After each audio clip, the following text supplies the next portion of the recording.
ipagyabang sa mata ng karamihan. Mas okay ang tahimik basta totoo ang samahan. Kahit may narating pa ay nasa lupa pa rin.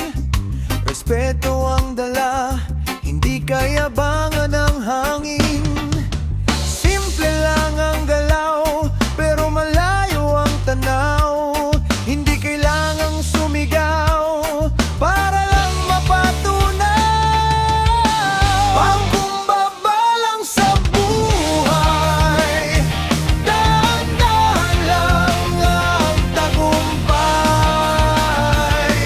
Ang taong marunong yumuko, siya rin ang tunay na panalo. Walang yabang sa salita, kabutihan ang dala.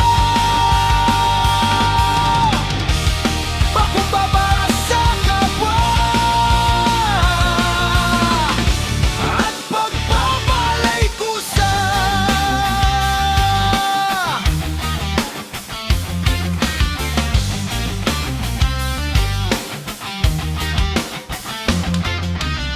Hindi lahat ng meron ay dapat ipagyabang.